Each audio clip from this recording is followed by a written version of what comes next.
Hi everyone, my name is PK and here I have Katie Ross, who is a property manager in Bendigo. In this episode, we're going to talk about how whether you live in Brisbane, Sydney, Melbourne, or anywhere across Australia, how you can buy remotely or interstate with complete confidence, leaning on property managers. You do not need buyer's agents. You can buy interstate.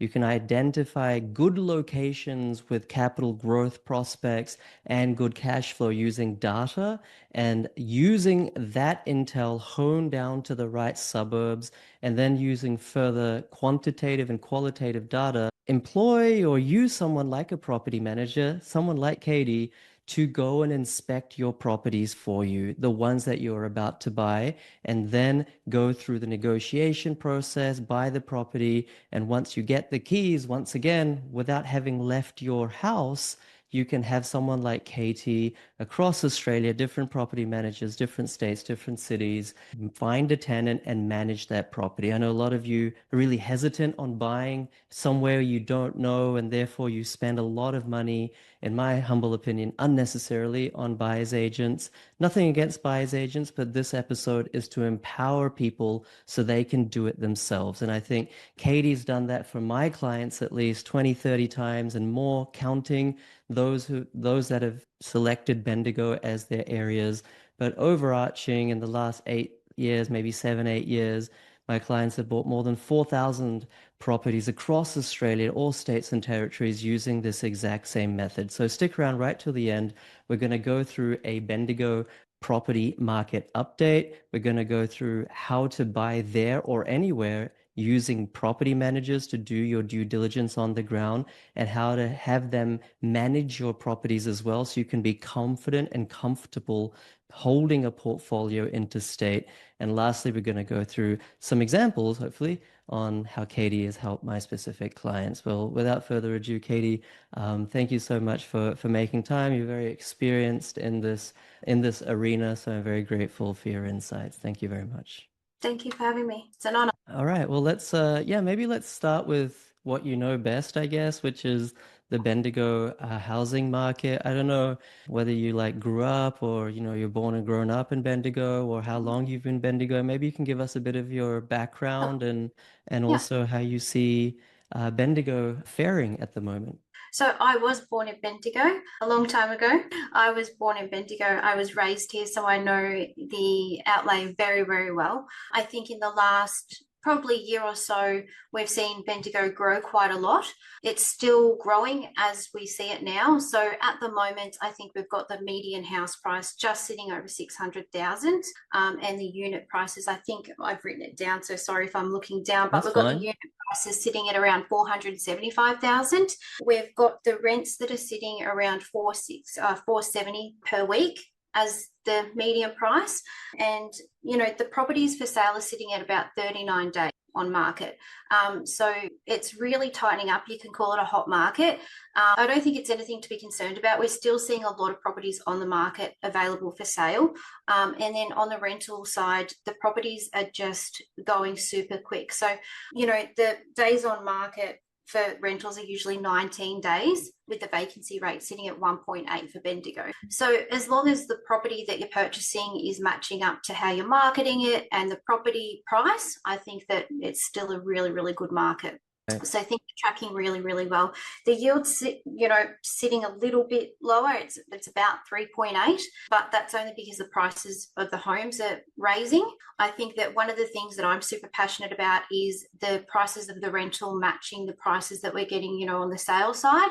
So I think that, with the boots on the ground here, we need to make sure that, we're appraising those rentals the same way we're appraising the sale homes. So I think that that's going to start to raise now with the rental yield, but it's definitely looking really, really strong here. And I think we're still going to see that right to the end of the year.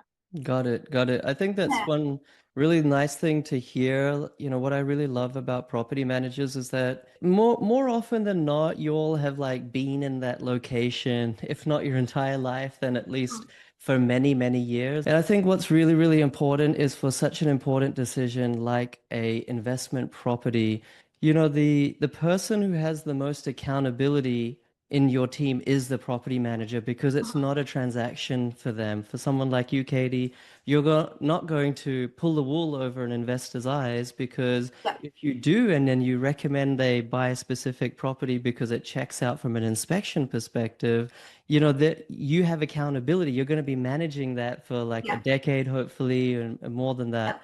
So always outsource, if you are going to outsource your due diligence, to someone who's going to be with you long term, not as a transaction, if you that's know right. what I mean. And growing up in an area, things that are qualitative in nature that maybe hard binary data cannot identify. So it's a really good complement to what the data analysis that property investors do that's on desktop. I want Right. to also Yeah. say, like, I remember we started buying first, my client started buying in Bendigo, like maybe around 2017 or 18. And Yeah. like it had a bit of a really nice upswing period. And then Mhm. obviously COVID came and that gave went on steroids. And then around 2022, it started to level off. And Mhm. in the last year or so, we're starting to see another upswing. Yeah. What's the, I guess, the feeling like in Bendigo? Do you guys see this as like a good time to be buying property? Do you guys see this as another sort of upswing boom period, or is it like 50-50? Are people still on the fence? Are you sort of thinking that it's a bit of a false start, or how do you sort of think Yeah. about it? So for us locals, I guess that we see it as a really good thing. We still see things that prices are raising. We've still got lots of properties here that are available. We've still got the rentals that are still available. We've got lots of attractions that are still here in Bendigo. We've got the Bendigo Hospital that's still got placements available. We've got the uni now that's bigger. We've also got a place here called Tallis. That's where they build the army vehicles. So there's still a lot of growth here, which is going to bring a lot more population to Bendigo. So there's still a lot of growth here. I have heard a lot of people say that maybe people will still be buying only here for the next 6 months. For me personally, I think it's 12 months and beyond. Some areas of data might just be showing a few suburbs. For me, obviously being here as a local, all of the outskirts now are also growing in price. For example, a place like myself, I live in a little little subsection. I mean, maybe 6-7 minutes out of Bendigo called Morong. My personal place of residence has grown 100,000 in equity in only 6 months. Wow. And that's not typically somewhere where all investors are looking, just because maybe the data hasn't shown them, that place right now. But now investors are starting to see other suburbs. So I think that we've still got plenty other areas that are still going to be seeing high area of growth. We've got Huntley there that's now starting to have a new school built and other supermarkets. We've got Maiden Gully that's got a supermarket. So there's still other areas that have got massive growth spurts starting to happen now. So it's like a massive growth, bomb that's set off. So I think we've still got plenty of areas here now that are going to grow. Right. And you mentioned the vacancy rates were very healthy, and Mm, the median house prices sitting at around 600. The yields are a little bit soft, but of course that's the mm, average yield. Some areas are even worse, and some areas you can mm. still get something around five or beyond. How's the sort of tenant affordability? As Yeah. investors, we want to do the right thing for tenants and give them quality accommodation. At least that's what we should be doing. Yep. But also, we don't want tenants that can't afford the houses to live in our investment properties. Maybe they want to live in a different location for other types Yep. of investors. Do you find that, I mean, nationally, we're seeing rental affordability slide. How's it looking in Bendigo? Like, are people still able to afford their rents? Is it Mm. really encroaching upon their disposable income, or is it? I don't think that that's something I'm always very controversial about that. I don't think it's about affordability. What I see it more is that the rents have always sat well below where they should be. So now what we're seeing is when the house prices are rising, what we're seeing is that the investors that are more, I guess, old school or have been sitting on those properties haven't done their rent increases when they should have been done. So we're seeing rents that, are sitting at $450, for example, when they should be up around maybe $550. So now when we're seeing an investor purchase a property that's already has a renter in there, we're now taking over those properties and having to put them up $100, which is completely legal. We've done it within the limits. And now those renters are seeing those massive increases because we haven't done them in those increments. So I don't think it's so much about affordability. I think it's more that the rents need to be where they should be. Right. So if that makes sense, I don't think that the yields could be so much better if the property managers maybe have the education around putting those up where they should be and have the data backed up on the CMA of doing that. With the affordability, with more people coming into town now to fill those jobs at the hospital, at the council, at TELUS, obviously their jobs are more income based. So I think that everyone can afford it. I think it's more just a shock of those rents going up in such a big chunk rather than when they should have been putting up in increments. So now if we're buying a property that is vacant possession, then obviously we were able to then put that property where it should be rather than having to put the rent up in one big chunk. So I think that the yields will improve the more that the vacant properties are rented out, because then we have the data to back it up to be able to, be sitting where they should be. Got So I it. think it's all going to even out shortly. I don't think it'll be too long at all. Okay, well, that's good to hear. I think that's also a reminder for investors to keep your rents at market levels. Of course, if you have Correct. great tenants, long-term tenants, it's always nice to give the tenant a little bit of a discount, Yes. if they're long-term, they really take care of the place. But it's really hard to go from $200, $300 under market value to Mm-hmm. market value. That catch up can be a little bit of a shock to the system and sometimes not legally allowed either in one foul Correct. swoop. So yeah, it's something to Yeah. keep your finger on the pulse with. Okay, let's talk about sort of how to buy in Bendigo without a buyer's agent. Of course, my mentorship program members do this, but let's just run through a scenario. Let's say there's someone in Sydney and let's say they've done my course and they've identified a particular suburb. I've gone back and forth with them. We've identified the data. They're really comfortable. They've looked at some qualitative factors and quantitative factors and figured out in the suburb, I like these streets because of things like flood zones and other overlays that we look at. And they've identified a suburb. And then they're like, well, I don't want to buy this without having seen it, right? Such an important purchase. So, how does a property manager, someone like yourself, Katie, come into the picture? Yeah, so I think the best thing to do obviously would be, I think that yourself, PK, you do have a list of property managers for each area that you trust. So I think the first thing would be to have a look at that list, reach out to one of those, because obviously you've trusted those. If there's no one on there suitable, then the best thing to do is just have a look, do your research on that area, who has the experience and who you feel comfortable with, and then just try and get a little bit of a rapport with that property manager and get the feel for that person. If that's someone then that you feel has that relationship that you can build with that person and you trust, then that property manager should be able to then go and do what I call on my end a pre-offer inspection for you. In those pre-offer inspections, you can then point out to them what you want to see, so virtually like you were there with them. So for a property manager, they should be able to point out anything that they feel wouldn't be good for you ongoing, because they will be the property manager that would be managing that property for you.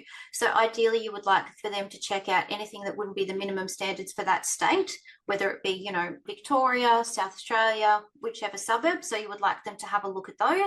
Make sure that they are aware of those. So make sure that they're completely across those. You want them to have a look at that. You want them to make sure that there's no outstanding maintenance on the property that they would be aware of, just to double check everything. So, you want them to have a look, is there any water damage that's visible? Is there any mold in the property? Are the gutters full? I think it's just a whole overview of things that you would want to have a look at if your eyes were running over that property yourself. There's so many things that a good property manager should be able to check for you. Walking through the property, can they feel that it's uneven or all the doors closing? You can certainly make a list of items that you want them to check. and then they can simply just check them off for you.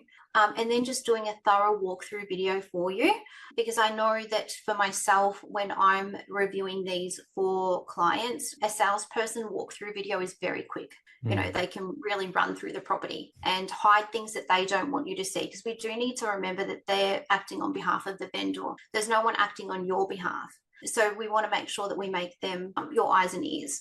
So I think that that's something super important. There's no need to be scared.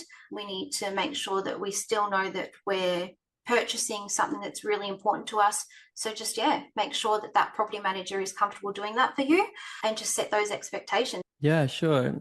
And I think it's really a partnership, right? With the property manager, I found that sometimes pictures on real estate or domain, or if it's off market as well, the pictures can be quite misleading that the sales agent sends. So sometimes I found the property manager says, actually, the house isn't as big as like what it seems to be, or the layout is super funny. And okay, it will get a tenant, but 4 out of 10 prospective tenants might find it to be a bit strange and it might put them off. So not just in terms of course, we have a building and pest inspector go through the property before we purchase it as well as a second due diligence checkpoint. But from the property manager's perspective, it's sort of having an eye on the lettability or the rentability of that property is really key for me. And I think, I would really encourage everyone to rely on their property manager. And there's nothing wrong with asking follow-up questions like, of course, you're not a licensed building professional. We have a building inspector there, but you can also advise on things like so many clients have been able to tear down a wall and make like an open plan kitchen living room scenario where the rent maybe goes up. Or on the flip side, maybe there's two living areas and you can make one of the living areas into another bedroom. Maybe you add a door or you add a wall. So of course, these are two-way conversations with your property manager, and them being on the ground, you all can actually advise us on that. And then we've found some opportunity to make money in that property that other people may have missed, even though we're like sitting 1,000 kilometers away or 2,000 kilometers That's away. right. And I just can't stress this enough, because people think that you have to, like, honestly, if I went to Bendigo and I inspected a property, like, maybe it would give me some level of confidence, but it would be false confidence, because I can pretty much tell you that, Katie, you probably know Bendigo way better than me, and you probably know how to inspect a property way better than me. So by me going there, what additional benefit is it really giving? So I think there's a really important point. Can I ask you, like, what's a reason you've said no to a prospective investor? Let's say I found a property and I've asked you to inspect it. What are the things that you'd be like, oh, actually, PK, I inspected it and like this was really bad, and I advise you not to go for this. It's your choice, but these are the bad things about the property. Yeah, of course. So for me, there's lots of things that I check. I have a massive checklist. So I have told people before, obviously, no, because the property, has mold inside that they haven't seen. And I think that, there was one just last week, actually. It's a very good example. The shower had cracked tiles inside. So I just said to them, look, this is your budget, 550,000. This will need a full bathroom renovation. They've then asked me why I believe it needs the full bathroom renovation, and I just explained to them, once we rip up those tiles, it's going to compromise the waterproofing in the bathroom. So that means that then that whole area would need to be ripped up. So that's obviously going to cost X amount. So then obviously I've said that's your choice. You can completely go ahead with it or you cannot, but it does back onto the bedroom. So then obviously that's going to open up any issues to the bedroom then. So we might need to then rip out that wall, and then obviously they've passed on it. So I think that there's many things that I've saved the clients on, even saved them on spending that $700, $800 on the building and pest just from those areas. Also, things that property managers can look out for is things when clients are purchasing in a super fund or a trust, by having those power poles out the front with the lines running over, because obviously the lenders won't let you purchase a certain amount. So obviously then that's saving them the heartache, because they didn't know that. If the neighbors are rowdy or they've got stuff in the front yard, that's obviously going to then not rent for as much, or the resale value is going to go down because of the neighborhood area. So there's lots of things that the property manager will be able to let you know of, and say no immediately for your sake, obviously. Right, right. And I think what I like about this model is that the incentive structure is right. Like you're not getting paid by the investor, or rather I should say, yeah, you're not getting paid to sell them a property. Like once Hmm. again, I don't want to disparage buyer's agents. There's some good buyer's agents out there as well, but sometimes there's a tendency, human nature is to kind of gloss over the negatives just to kind of get a deal done. But you know yourself that if you gloss over it, then the reality is going to come out because that waterproofing is going to need to be done. If not That's right. immediately, then sometime in the future, then I'm going to be like, hey, Katie, what's up with that? Like, how did you miss that? And so there's Yeah. a level of long-term accountability. Okay, so let's kind of fast forward. So let's say I've done this inspection with you and it's come up with it's all good, it's clear, maybe some small maintenance issues, so I can Yeah. start to build a maintenance profile of what I need to do, urgent versus non-urgent. But I've decided to go ahead.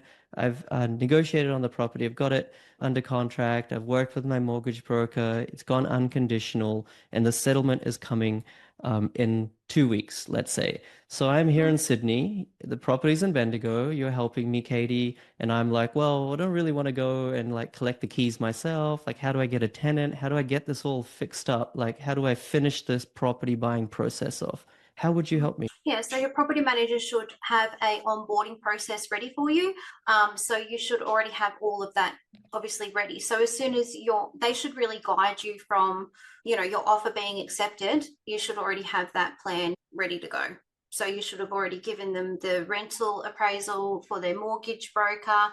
That it's really such a tight relationship you build with your investor. So you should have already given them the rental appraisal. You should be having that date ready for your unconditional, so you're ready to go. You should then be prepared with those contract conditions to be able to enter the property for media, or the allowance of your media. And then the compliance checks that might need to be done prior to the showing of the property, because obviously the Victorian legislations have now changed that the property must meet the minimum standards before even offering for rent or offering it for advertising. So we need to make sure that, even when the investor is giving the offer, no matter what state they're in, you need to make sure that they're aware of what offer terms they need to place into the contract. So we need to make sure that, when you get to that stage of unconditional, that you need to have all of the onboarding ready. So you would obviously let them know that you're ready for the compliance, what date that's going to happen. I know my onboarding's super strict, so they'll know what date the compliance is going to happen, what time the media is going to happen, if any works need to be done, what date that will happen, what date the property will go live, and then what time I'll collect the keys. So there's a huge onboarding process that your property manager should have. And then really from there, probably 2 to 3 weeks after, you should have a renter ready to go, and the property should be rented. So as long as you have that relationship with your property manager and you set those expectations, then everything should be ready to go.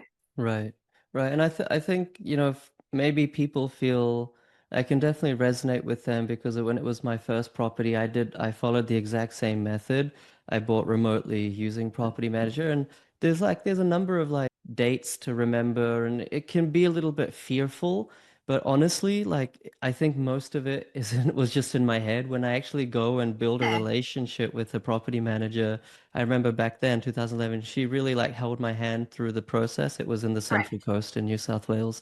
And like she kind of reminded me of the dates and said, okay, Yeah. well, tomorrow is the pre-settlement inspection. I'm going to make Mhm. sure that everything is as you thought it would be before we formally settle.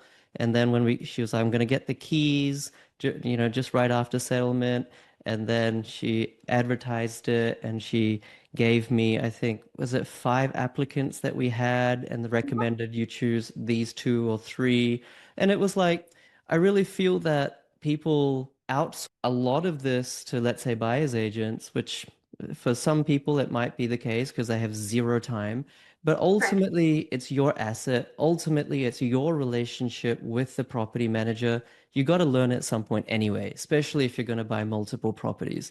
So if you take the time to learn it in the first go, then you actually have a deeper understanding, deeper relationship with the property Mhm. manager, and are more equipped to deal with situations and manage your assets over the That's long right. term. Anyway, could we talk about? how to manage the property. Like, I think this is also people are fearful. What if the tenant trashes the place? What if the tenant stops paying? Like, they Yeah, go through these worst case scenarios and then they're like, well, I'm in like 2,000 kilometers away. I can't exactly drive to the property to fix it or figure out the yeah, situation. Like, how do you help with the things like these worst case scenarios? yeah. So I think it's all got to do with from the start as well. So making sure you have that relationship with the property manager, the onboarding is done correctly. And then obviously from there, the key dates will also be given to you from the start. So say, for example, what today's February. So then you're going to know, okay, PK, your property has been leased as of today, February. Your renter's going to move in today. And then your 3-month inspection is due here. You've got obviously your property app, which will show your property or properties. So you need to make sure that you're also accountable. So your property manager is, yes, but you need to make sure that you're keeping up to date on that property app. So you should see on there, all your properties or property when the inspection's due. And then make sure that you take the time to have a look over that routine inspection report that's sent to you. Make sure that it's not just a 2-page inspection that's been sent to you and says neat and tidy, neat and tidy. You need to make sure that the property manager that you choose is looking at everything. Okay, so you need to be making sure that they're checking your asset correctly. Every tap, underneath every sink, behind every door, every nook and cranny, because that is your biggest asset. So to ensure that the renter isn't trashing your property, you need to make sure that they know what to check correctly, because renters can fool you. That they can just do that. That's that simple. So we might think that we've picked this perfect renter, but they could be hiding things. So there shouldn't be an excuse of, on the day we couldn't get into bedroom number 4 because so-and-so was asleep. Okay, well then you need to go back the next week and check that bedroom, because they could be hiding, illicit drugs in there. They could be doing something illegal in there. You need to make sure that you check the garage, because that could be somewhere they're hiding things. We need to check everywhere for you, because that's how we make sure that they're not going to trash the property, right? We need to make sure that at that routine inspection, that if there were any items that you're concerned about, then if it's a breachable matter, that then they go back within that time frame. We breach them and then go back within that time frame. We don't just forget because the property manager is too busy. You need to make sure they go back and actually check it, and it is breached. With rent arrears, obviously we need to make sure that when we are approving the renter, that they are at that limit of what that they can afford the property. So yeah, you might be in a hurry to rent the property, but should you be renting it to someone who is at the capacity of that rent, that they can't afford it? So it's all about setting it up from the start. So there's no need to be scared, of being so far away, as long as things are managed properly, but you're also keeping your eyes on that app, keeping your eyes on the property as well, and making sure that everything's coming through and you're reading the reports that are sent to you and they're detailed and they're what they should be and what your property manager is employed to do, then you should be fine. I think it's Right. honestly just about making sure that you've employed the right property manager and it's getting done correctly. Sure, sure. And I think the great thing is like I can just speak for myself, like across my portfolio, like I spend maybe 13 properties, like 1 or 2 hours every month, like replying to Hmm. emails. And sometimes I ask the property manager, or she's like, I'm just making this up, but like maybe she's like, oh, the kitchen tap is kind of leaking. Hmm. Can we get that fixed? I'll just say, is it urgent? If it's urgent, fine. If it can be like, if it's not urgent, then can we get 3 quotes? And then she'll Yeah. go and get those 3 quotes a couple of days later, and then I can approve something. So really, for anyone who's watching or listening, that's the level of engagement you have. I think I'm probably not as good as at this than other people, but I maybe called my property managers twice a year just to kind of, it's always nice to kind of continue that relationship, touch base. But really, it's all over email. And even if something broke, like a hot water system, like there's nothing I can do anyway by going to the property. I'm not like a plumber Correct. or something like that. So I think Yeah. it's just a mindset that people have to get over of not only buying interstate Mhm. using a property manager, but also relying on a good property manager, like of Yeah. course you, Katie, to manage that asset. And it can be truly, I mean, nothing is passive insofar as it's like 0 minutes maintenance every year, but truly it's passive. A couple of hours a month is really Yep. nothing that big. I think another good tip also is just setting yourself up with a little kitty fund, I like to call it. So when you're purchasing the property, obviously, you've got your budget of, you want 550 to purchase a property, and you don't want to, a lot of investors I hear don't want to go over it, or they're like, I just want a property that's not going to, it's going to have to be low maintenance. We all need to make sure that we're at least putting away $5,000 in an emergency fund, because sometimes we can't help that the heater might break, the evaporative might break down, or the hot water might burst. We don't want to be put in a situation where like, oh my goodness, I can't afford that, because we don't have a choice but to afford it. So yes, we can get 3 quotes, and we'll do the best for you to be able to get the lowest price, but we need to make sure that you do have those funds set aside for quick movement, because when we don't show the renter that we're moving quick, or we care about them for an emergency like that, then that's when we also see renters start to not care about you back. Yeah. So it's all about making sure that your property manager also cares about your renters, that they're not also caring about you, but they care about your renters. So the onboarding process that you get, you should make sure that you know that your renter gets that onboarding process as well. So when we're onboarding you as an investor, you need to make sure that your renter's getting onboarded as well. So protecting your asset doesn't just stop at having good service for you. It's making sure that when we onboard your renter, they know that they need to pay their 2 weeks in advance at all times. They know that what we're going to tell them is going to happen at the 3-month inspection, what we're going to check for. That, we're not coming in to be nasty and say, you didn't clean this, you didn't this. We're coming in to actually check that the asset's being protected. We're making sure there's no maintenance or repairs, and what the difference is between a maintenance and a repair, so that then they're not scared to say, hey, my tap's actually leaking, rather than waiting 4 months to tell us, and then there's mold and there's issues in the property. So I'm very strict on onboarding my renters to a point where I've spent months and months and months making sure that that is very specific, to make sure that the assets are protected. So against rental arrears, against damages and so forth. So they know what an urgent repair is, what they need to do if there's an urgent repair. Even it might sound silly to other people, but even what day the bins go out. So, keeping the rodents away from the property. So you need to make sure that you're asking your property managers what they do for the tenants as well, I guess. Sure. So then you don't have that fear. Right. And I think it all comes down to finding or selecting the right tenants in the first place, which is, of course, I teach that criteria to my students. And of course, each property manager has their criteria, and together we can be very selective if we buy in the right locations, because if we buy in the right locations, there'll be a huge tenant pool to choose from. And I think Correct. to your point of taking care of tenants as well, I think that's very, very important. They're the ones who are paying the rent, and it's obviously our obligation as investors to provide them a habitable, like a very nice home. It doesn't need to be like, bright and shiny and like a super luxe or anything like that, but Yeah. something that functions well and they're happy to live. And I think just simple things as well, like, paying for yearly like pest sprays, and just getting Yes. like roofs and gutters clean, checked like on a regular basis. There's all this proactive, preventative maintenance that can be done, Correct. which of course property managers help schedule out and get the tradies for, which prevent huge problems from happening. And so I think apart from sort of voluntary big renovations that I might have done on my properties, I think across the portfolio, I spend on average per year about 3,000, maybe max 3 to 4,000 on average per property per year. And I think that's kind of similar to what you were saying, around $5,000.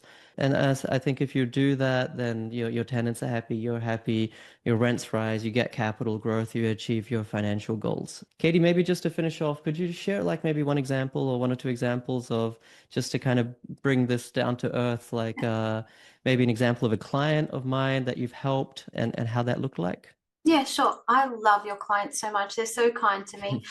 So I probably help every week, maybe 3 to 4 of your clients. So the best way I always say to the clients, secure a property, is just to reach out to me on WhatsApp.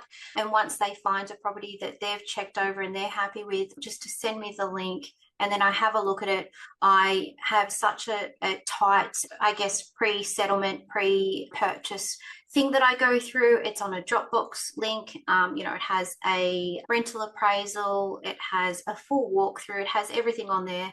And I've helped so many clients. I think that this week alone, I'm about to settle on one for one of your clients that I'll go and do the pre-settlement for. I can't even there's just so many. I don't even think that I could mention, one, but they just make me so happy, and they're so thankful and so kind. They're just, yeah, they're just so beautiful, honestly. Oh, it really makes my day actually. Our community is really, really fantastic. And I think they're really grateful to you, Katie. Of Yeah, course, not just you, but all property managers like you because it just makes their life so easy. And I think before they thought that the property buying process was really adversarial and people are out to get them, or yeah, it's like it's a wild world out there. But then they realized that, okay, I don't need a buyer's agent and I can negotiate in a win-win situation with the sales agent to get the property under contract. I yeah, can have all my fears allayed through partnering up with someone like Katie as opposed to like, is she doing the right thing by me? Can I trust her? But no, it's yeah. a partnership and you're It not is. paying anything to you. Like you're not dropping No, $15,000 just for an inspection.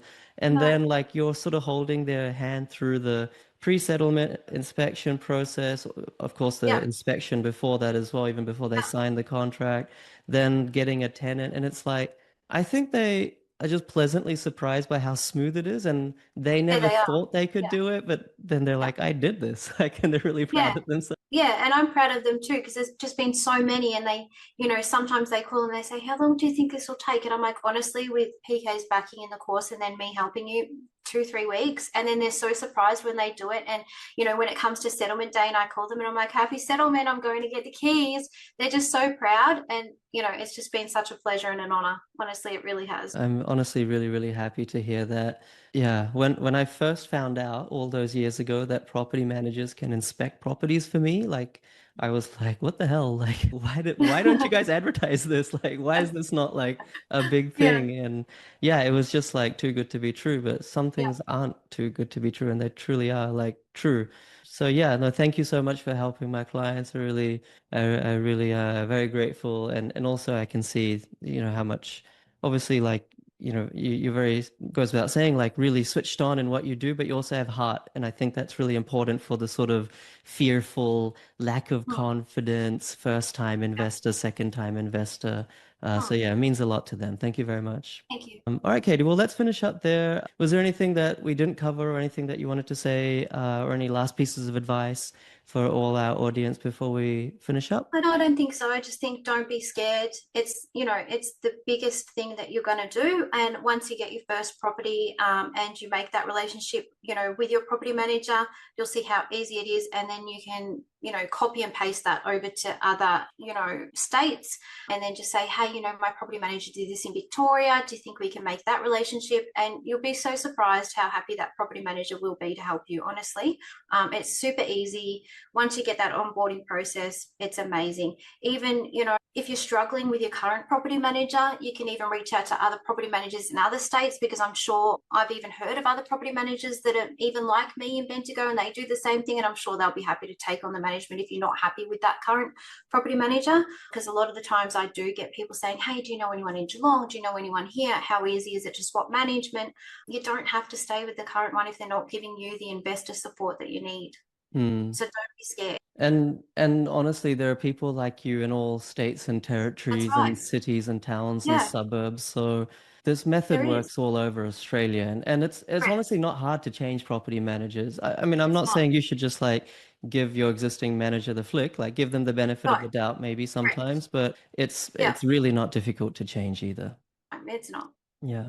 All right. Well, let's leave it there. Thank you very much, Katie. If you want Thank to you. reach out to Katie, her email address, should I say your email address? Is that the right thing to say? Yeah, Yeah, yeah. cool.